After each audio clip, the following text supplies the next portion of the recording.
Yes, good morning student, कैसे हैं आप। फर्स्ट चैप्टर में सॉल्यूशन में मैंने आपको सबसे पहले इंट्रोडक्शन पढ़ाया था चैप्टर का, जिसमें सारे ही टॉपिक्स इन्वॉल्व थे। अब नेक्स्ट वीडियो में बेटा मैं आपको टाइप्स ऑफ सॉल्यूशन पढ़ाऊंगी। सॉल्यूशन में आपके 9 टाइप्स के सॉल्यूशन हैं। 9 टाइप्स को किस तरीके से कैटेगराइज किया है ये आप सब स्टडी करेंगे। तो सबसे पहले हमें पता है सॉल्यूशन किससे मिलके बनता है, सॉल्यूट प्लस सॉल्वेंट क्या मिलता है हमें, सॉल्यूशन। तो सॉल्यूशन में हमें पता है हमारे हर पर्टिकुलर सॉल्वेंट में सॉलिड, लिक्विड, गैस 3 टाइप्स के होते हैं। इसी के अकॉर्डिंग सॉलिड भी हमारे 3 टाइप्स के होंगे। तो टोटल आपके कितने होंगे, 9 टाइप्स के सॉल्यूशन होंगे। फर्स्टली हमारा क्या है, the solute is the solid and the solvent is also the solid. ये क्या बनाता है आपका, एग्जाम्पल एलॉयज। एलॉयज क्या होता है बेटा, जैसे आप देखते हैं कि मेटल, जो आप मेटल जैसे ब्रास हो गया, जर्मन सिल्वर हो गया। ब्रास में क्या आता है, किसका कंपोजिशन आता है, कॉपर प्लस निकेल का आता है कंपोजिशन। क्लियर। तो मतलब मेटल और metal, solute metal and the solvent is also metal. तो मेटल और मेटल आपका क्या बना बेटा, मेटल सॉल्यूशन बना। तो मेटल सॉल्यूशन में आपका क्या आ गया, ब्रास आ गया। इसी तरीके से जर्मन सिल्वर में क्या होता है आपका, copper plus nickel plus zinc. Clear बेटा। तो इस तरीके से हमारे तीनों ही मेटल्स हैं, और मेटल जब हमारे दोनों बनाते हैं तो वो किस टाइप का सॉल्यूशन बनाते हैं, सॉलिड सॉल्यूशन बनाते हैं। क्लियर। नेक्स्ट में हमारा है solute is the liquid and the solvent is the solid. अब सॉलिड हमारा क्या है, मतलब एक्सेस में आपने क्या लिया है, सॉलिड लिया है। अगर इसमें हम थोड़ा सा अमाउंट किसका डाल दें, लिक्विड का डाल दें, तो ये हमारा क्या, हाइड्रेटेड सॉल्ट, मतलब सॉल्ट आपके पास बहुत सारा है, उसमें थोड़ा सा आपने पानी डाला, मतलब सॉलिड की क्वांटिटी क्या है, ज्यादा है, और लिक्विड आपने थोड़ा सा अमाउंट डाला। तो that one is the example is the hydrated salt. और नेक्स्ट क्या है आपका, amalgam of Hg with Na। अब ये हमारा क्या है, लिक्विड है, और ये हमारा क्या हो गया, सॉलिड हो गया। तो this type of the solution क्या होगा, लिक्विड पर solid. Clear. Next one is the gas पर सॉलिड। अब आप सिंपली देखिए, जो भी हमारी जितनी भी मिनरल्स होते हैं, मिनरल्स बेटा कैसे होते हैं, सॉलिड फॉर्म में होते हैं। अगर उसमें एटमॉस्फेयर में हम कोई भी गैसेस, जैसे हमारा हाइड्रोजन है, नाइट्रोजन है, और भी बहुत सारी गैसेस हैं, अगर हम उसको डिसॉल्व कर दें तो which type of the solution you got it the dissolve gases in minerals, या आपका हाइड्रोजन इन पैलेडियम। पैलेडियम क्या है आपका, सॉलिड है। क्लियर बेटा। हाइड्रोजन आपका क्या है, गैस है। अब गैस इस पे क्या होगी, एब्सॉर्ब होगी। आपको पता है जो पैलेडियम होता है वो 1000 टाइम्स ग्रेटर देन एब्सॉर्ब करता है, मतलब इसकी टेंडेंसी सबसे ज्यादा होती है। तो पैलेडियम क्या है, सॉलिड, और हाइड्रोजन क्या है, विच टाइप ऑफ सॉलिड बेटा, गैसेस। क्लियर। तो ये हमारा क्या हो गया, सॉलिड टाइप सॉल्यूशन हो गया। क्लियर। नेक्स्ट वन क्या आता है, लिक्विड। सॉलिड पर लिक्विड। अब आपको पता है कि जो हमारा सॉलिड पर लिक्विड होता है उसमें किस टाइप का सॉल्यूशन होता है, सिंपली आप घर में क्या करते हैं, एक गिलास में पानी लेते हैं। क्लियर। पानी लिया तो उसमें हमने क्या डाला, 1 स्पून आपने शुगर डाला, या आपने सॉल्ट डाला, कुछ भी डाला, एनीथिंग। इसमें एक ही कंपोनेंट लेते हैं, कोई भी ले सकते हैं आप, सॉल्ट भी ले सकते हैं, शुगर भी ले सकते हैं। तो which type of solution, salt in water. तो सिंपली जब आप एक गिलास में पानी लेते हैं, उसमें नमक डालते हैं, तो आपको क्या मिलता है, liquid solution, because there is a larger amount of the water. इसमें पानी की जो अमाउंट है वो ज्यादा है, इसलिए this is called the liquid solution. फिर नेक्स्ट आता है लिक्विड। अब लिक्विड सिंपल सी बात है, आपने इथेनॉल लिया, आपने मीथेनॉल लिया, तो ये क्या एग्जांपल होगी आपके, लिक्विड पर लिक्विड होगी। क्लियर। आप पानी के अंदर ही कोई भी पोलर या नॉन पोलर कोई भी लिक्विड सॉल्यूशन, लिक्विड सॉल्यूट और लिक्विड ही सॉल्वेंट दोनों ही सेम कंडीशन में लेते हैं, तो वो हमारा क्या आ जाता है, लिक्विड सॉल्यूशन आ जाता है। Next one is the gas in liquid. Gas in liquid का क्या होगा बेटा, अब सपोज आपने एक पानी की बोतल ली, या आप सिंपली जैसे बच्चे कोल्ड ड्रिंक पीते हैं, सॉफ्ट ड्रिंक पीते हैं, तो उसमें क्या होता है, जब आप पेप्सी की बोतल ओपन करते हैं तो उसमें क्या होता है, बहुत तेजी से बबल्स आते हैं। उसका मीनिंग होता है कि जो पानी के अंदर गैस डिसॉल्व होती है वो एकदम क्विकली से क्या करती है, ऊपर आ जाती है। तो मीनिंग क्या हुआ कि इसके अंदर क्या है, गैस डिसॉल्व है। तो सॉलिबिलिटी किसकी हुई, गैस की हुई, किसमें हुई, पार्टिकुलर वाटर के अंदर। क्लियर। नेक्स्ट वन आया आपका गैसियस सॉल्यूशन। अभी आपने पढ़ा सॉलिड और लिक्विड, तो गैसियस सॉल्यूशन में क्या आएगा, solvent is the gas. Clear. Solid पर गैस, अब जैसे आपका कैंपर है, ठीक है, इसमें हमने क्या डाला, सोडियम डाला, और आपका आयोडीन है, वो भी आपका क्या हो जाएगा, सॉलिड पर गैस हो जाएगा। कैंपर आपने देखा ही होगा, घर में बहुत सारे यूज करते हैं, और मतलब और डोमेस्टिक लाइफ में भी बहुत सारा यूजेस होता है कैंपर का, तो ये इसका मेन एग्जांपल है।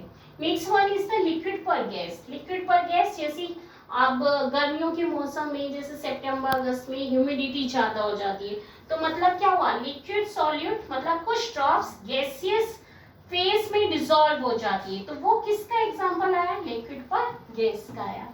नेक्स्ट आते हैं गैसेस। गैसेस जैसे लिक्विड लिक्विड था, सॉलिड सॉलिड था, वैसे ही हमारा गैसेस गैसेस। अब एयर सबसे बेस्ट एग्जांपल है। एयर में आपका हाइड्रोजन भी है, नाइट्रोजन भी है, ऑक्सीजन भी है, तो these are the gases mix in the gaseous solution.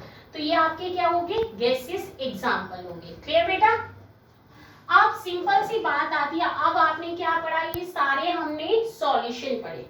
अब इन सॉल्यूशन को हम क्या करेंगे कि हमें कितना अमाउंट सॉल्यूट का लिया और कितना हमने सॉल्वेंट का लिया।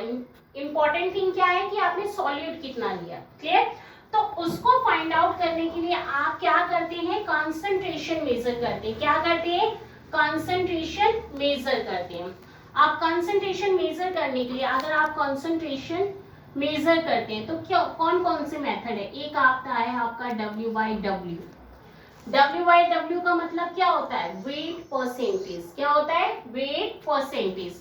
इसमें क्या होगा, वेट परसेंटेज में फॉर एग्जांपल जैसे आपका 10% Na2CO3 है, या आपका 10% ग्लूकोज है, व्हाटएवर, तो इस कंडीशन में क्या होगा कि आपका 10 ग्राम क्या था, सोडियम कार्बोनेट था, किसमें, इन 90 ग्राम किसमें, ऑफ सॉल्वेंट में। तो टोटल आपका कितना बना, 100 ग्राम बना। क्लियर। तो क्या बना, 100 ग्राम बना। तो मीनिंग क्या हो गया,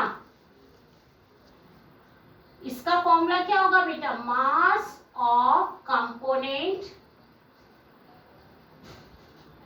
मास ऑफ कंपोनेंट किसका मास आएगा, सॉल्यूट का, ठीक है, और नीचे क्या आएगा, total mass of solution into 100। Clear. Mass of the component, component क्या है, सोडियम कार्बोनेट, ये हमारा 10 ग्राम है, और मास ऑफ सॉल्यूशन टोटल 100 है, तो आपका जो 100 से 100 कट हो गया, कितना आ गया, 10 ग्राम। तो मीनिंग क्या हुआ, आपका जो अमाउंट है वो कितना आया, 10 ग्राम आया। क्लियर बेटा। फिर आता है हमारा W/V। क्या आता है नेक्स्ट हमारा, W/V, और थर्ड क्या आता है, V/V। तो W/V का अब आपको पता है W क्या होता है, वेट होता है। क्या होता है, वेट। V हमारा क्या होता है, वॉल्यूम। तो इसमें क्या आ जाएगा, mass of the component upon total volume of solution. क्या आ जाएगा, total volume of solution into 100। Clear. इसी तरह के V/V। अब V/V में क्या है, बोथ ही हमारे क्या है, लिक्विड है। कैसे हैं ये, दोनों ही लिक्विड है। अगर हम कहें 10 ml आप इथेनॉल ले रहे हैं, ठीक है, किसमें, 90 ml क्लोरोफॉर्म में, ठीक, तो ये किस टाइप का कंसंट्रेशन हुआ, दोनों ही लिक्विड फेज में हुआ। तो इसमें क्या हो जाएगा, वॉल्यूम क्या होता है हमारा, लिक्विड में, तो हम क्या बोलेंगे, वॉल्यूम ऑफ कंपोनेंट, जो हमने कंपोनेंट जैसे इथेनॉल लिया है तो इथेनॉल आएगा, अगर मीथेनॉल लोगे तो मीथेनॉल आएगा। क्लियर। ये बेटा तो वॉल्यूम ऑफ कंपोनेंट, और क्या आ जाएगा, टोटल वॉल्यूम ऑफ सॉल्यूशन।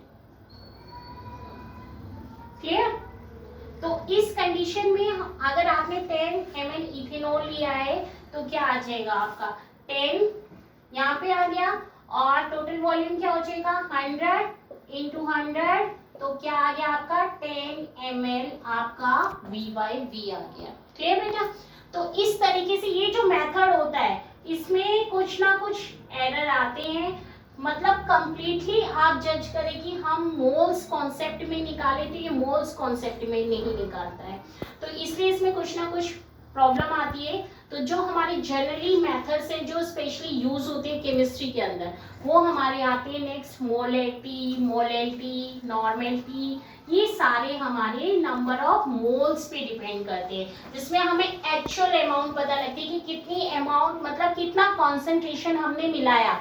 बेटा कॉन्सेंट्रेशन समझिए, कॉन्सेंट्रेशन होता है कि आपने 1 लीटर में अगर 5 ग्राम डाले हैं तो उसकी कितनी कॉन्सेंट्रेशन है। अगर आपने क्या करा 0.2 मिला है तो मतलब इट्स वेरी डाइल्यूट, और अगर आपने हायर अमाउंट डाल दिया, आपने 20 ग्राम डाल दिया तो थोड़ा कंसंट्रेशन हो गया। तो यही चीज हमें फाइंड आउट करनी है।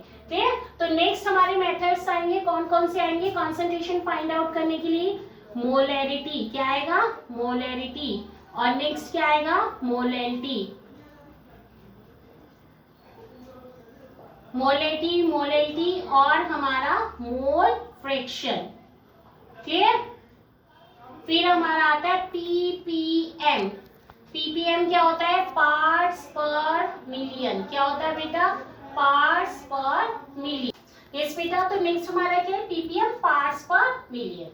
पार्ट्स पर मिलियन में क्या होता है, जब हम किसी भी सॉलिड की बहुत लोअर अमाउंट में कंसंट्रेशन पर मिलियन पार्ट में निकालते हैं तो वो हमारा पार्ट्स पर मिलियन में आता है। ये थोड़ा यूनिक है, इसमें हमारा बहुत लोअर अमाउंट होता है। मोलैलिटी मोल्स कॉन्सेप्ट पे है, जिसमें हमारा number of moles per volume आता है। मोलैलिटी क्या होता है, number of moles per KG of the solvent होता है। मोल फ्रैक्शन एक्चुअल में सॉल्यूट का अलग निकलता है, सॉल्वेंट का अलग निकलता है। तो ये सारी चीजें आपको मैं बेटा नेक्स्ट वीडियो में एक्सप्लेन करूंगी। क्लियर? तो आप पहले ये जितना भी मैंने आपको टाइप्स ऑफ सॉल्यूशन बताए और सिंपल आपको कॉन्सेप्ट बताया है कि किस तरीके से सिंपली हम कंसंट्रेशन को फाइंड आउट करते हैं। अब ये नेक्स्ट में आपको मोलैलिटी, मोलैलिटी, मोल फ्रैक्शन और पार्ट्स पर मिलियन इसको एक्सप्लेन करूंगी, इस पे न्यूमेरिकल भी करवाऊंगी। ठीक है बेटा? और जिसने फर्स्ट वीडियो नहीं देखी वो जरूर देखिए, और उसके बाद उसमें जो प्रॉब्लम आपको या कुछ भी फील हो रहा है उसको जरूर कमेंट करिए। क्लियर बेटा? Okay, thank you so much बेटा।